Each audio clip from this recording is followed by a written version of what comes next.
Hello, everyone. I thought today that we would go back to some basics as far as mandala making.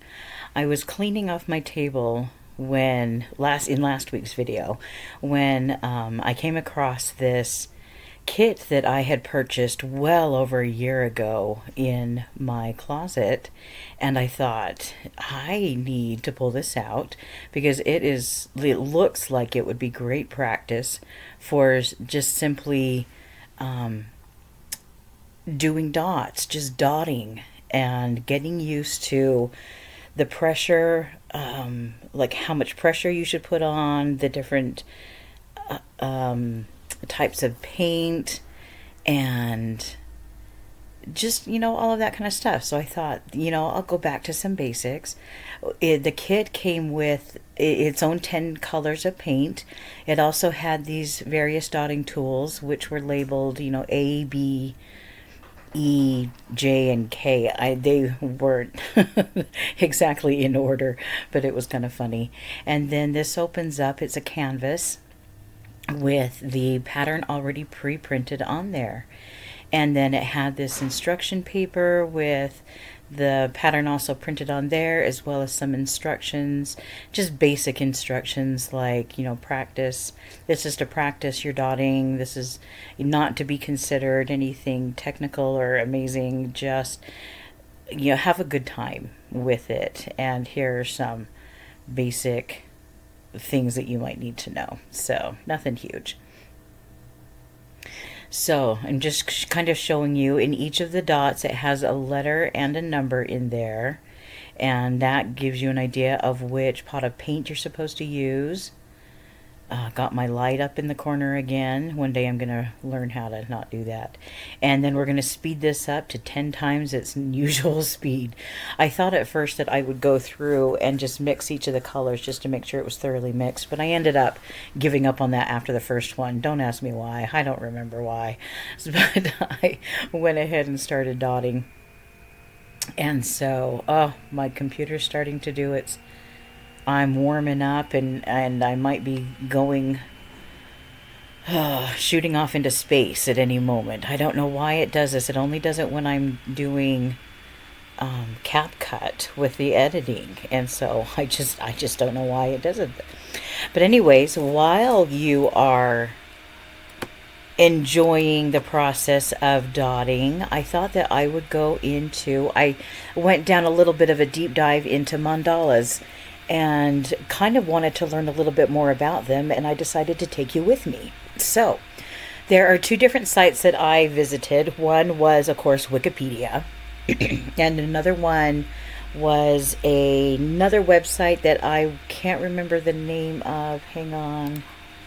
It is called Invaluable, and it just had a whole bunch of really good information on mandalas, so I'll be taking a lot from that one. But I will post a link to both sites in the description below so that you can go in and read some more if you decide you'd like to. But mandala is Sanskrit for circle. It's a geometric design that holds a great deal of symbolism in Hindu and Buddhist cultures. Now, it originated in Buddhism and then kind of took over a lot of the Asian countries. And so mandalas are believed to represent different aspects of the universe. They are used as instruments of meditation and symbols of prayer, most notably in China, Japan, and Tibet. It symbolizes the universe, wholeness, and spiritual journey as a focus for meditation, prayer, or representing cosmic order, often featuring intricate repeating patterns around a central point. They can be drawn, painted, or made from sand, serving as maps for self-discovery, spiritual guidance, or to create sacred spaces, and are also used in psychology for healing and understanding the self. There are some key characteristics of any mandala. First of all, they are circular and symmetrical and start at a central point and move outwards. They all contain geometric patterns composed of repeating shapes, lines, and colors, and they have symbolic meaning. The meanings can represent the cosmos, inner self, unity, and the path to enlightenment or completeness. They have different uses. They can be a meditation aid, helping to focus attention, or spiritual can help you find spiritual awareness. It is, like we had just said, it's a spiritual tool. It's the map of the universe or deities in Eastern religions. You'll notice if you look up mandalas, especially those that are in the Eastern religions, often Buddha or some of their, in Hindu, their gods will be at the center of these mandalas. There is a psychological practice. It was introduced by Carl Jung as a tool for self-discovery and healing. And then there is the artistic expression. It's created in various forms, from temporary sand mandalas to permanent wall paintings. There is also the cultural context. It originates from ancient India and is prevalent in Hindu, Buddhist, and Jain traditions. I hope I said that right. I don't know if I said Jain right, but it is Jain. It is also seen across cultures, from celestial bodies like the sun and moon to conceptual circles like family and community. So, in Asian cultures, a mandala is a spiritual and ritual symbol. The belief is that by entering the mandala and proceeding towards its center, you are guided through the process of transforming the universe, or yourself, from one of suffering into one of joy and happiness. So I find it interesting that the mandala is created from the center outward, but the belief is that you enter it from the outward and then come to the center, and that it's a transitional process there. There are various types of mandalas found in different cultures and used for a multitude of purposes, both artistically and spiritually. But three main types of mandalas are: first, the teaching mandala. Those are symbolic. Each shape, line, and color represents a different aspect of a philosophical or religious system. The student creates his or her own mandala based on principles of design and construction, projecting a visual symbolization of everything they have learned. Teaching mandalas serve as colorful mental maps for their creators, and I'm sure that teaching mandalas are probably used in particular in those Asian countries, as they are as they are students learning how to do them. Second, you have healing mandalas. They are more intuitive than teaching mandalas, and they are made for the purpose of meditation. Healing mandalas are intended to deliver wisdom, evoke feelings of calm, and channel focus and concentration. And the third type of mandala is the sand mandala. Buddhist monks and Navajo cultures have long used sand mandalas as a traditional religious element. These intricate designs use a variety of symbols made from colored sand that represent the impermanence of human life.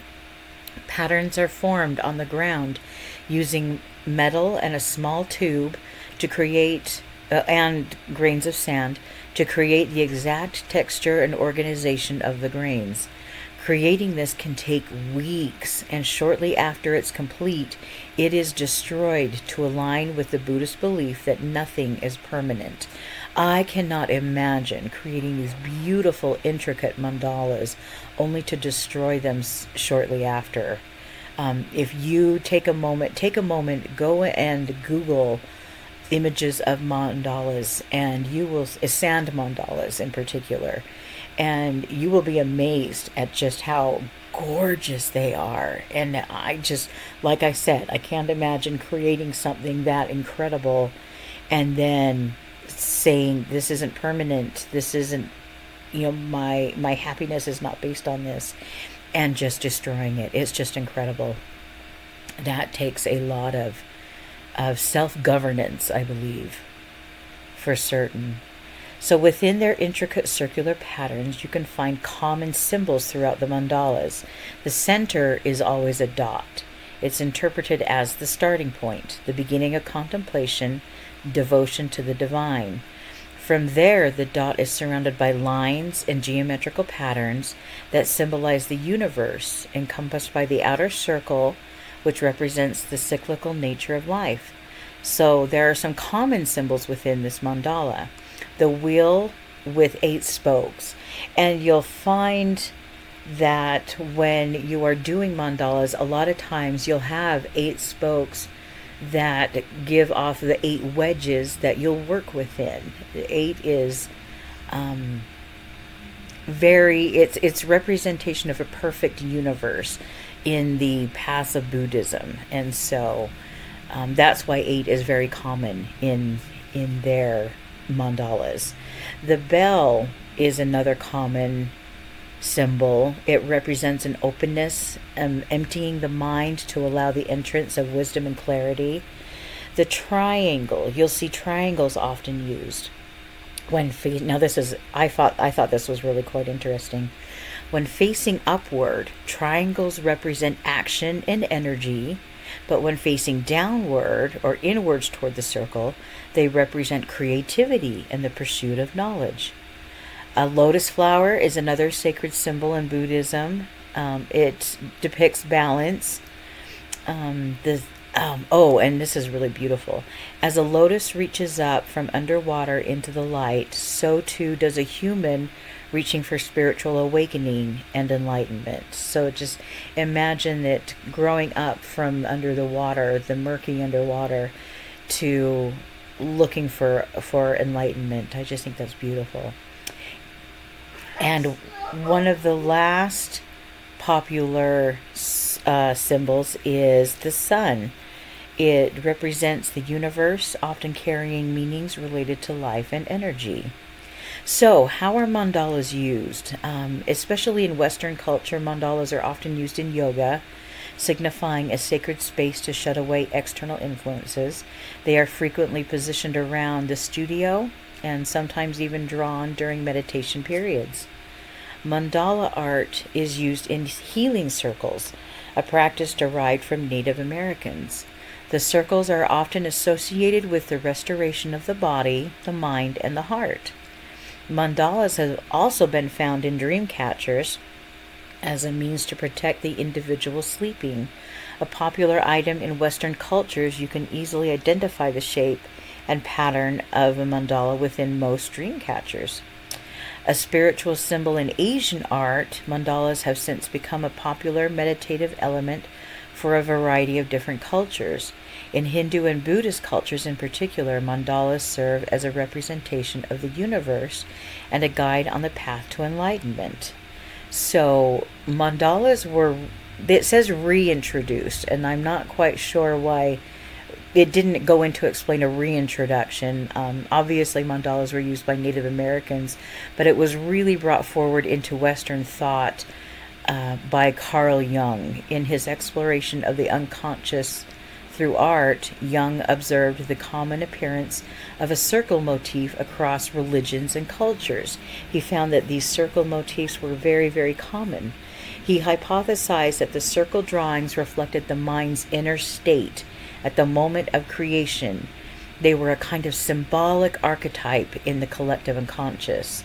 So however you decide to create your mandala reflected whatever was going on in your state of mind at the time. So he had familiarity with the philosophical writings of India, and it prompted him to adopt the word mandala to describe these drawings created by himself and his patients.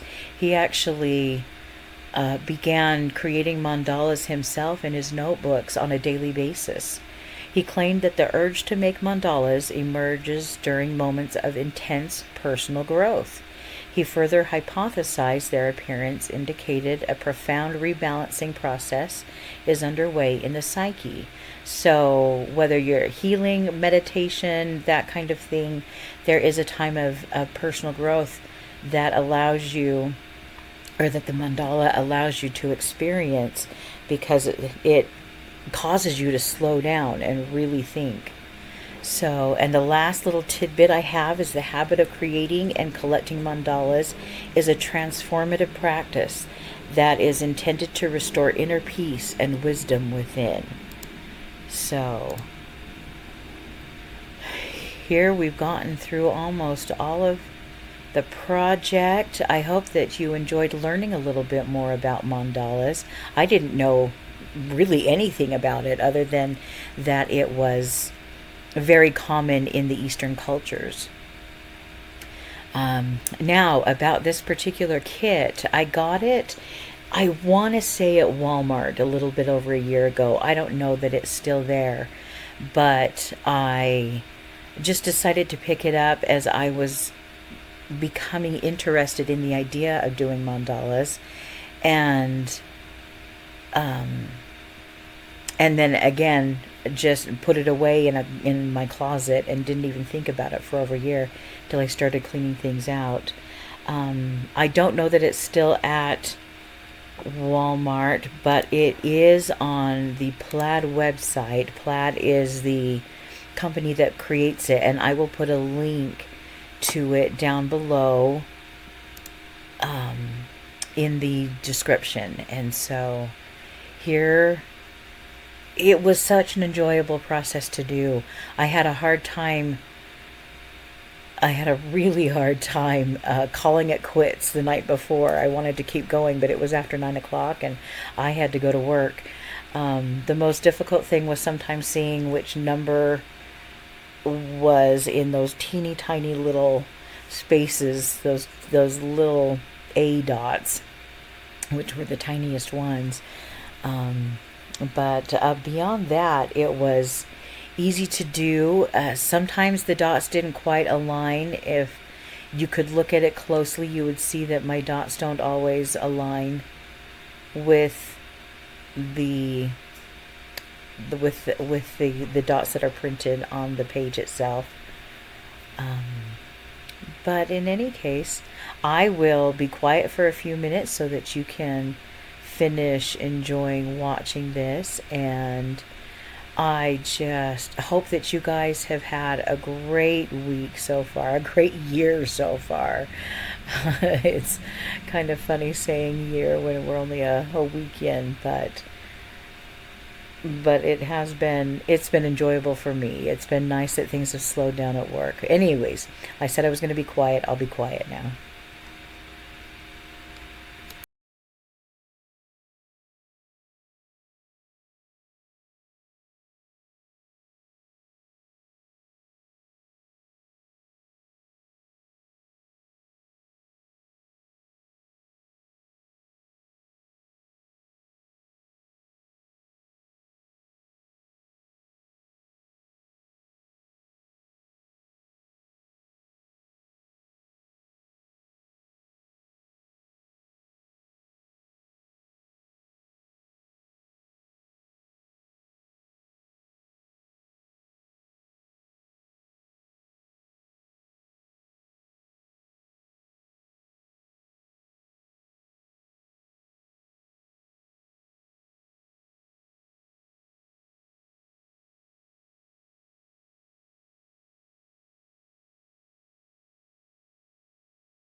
Right, here we are at the end, just finishing up. I hope that you enjoyed this project.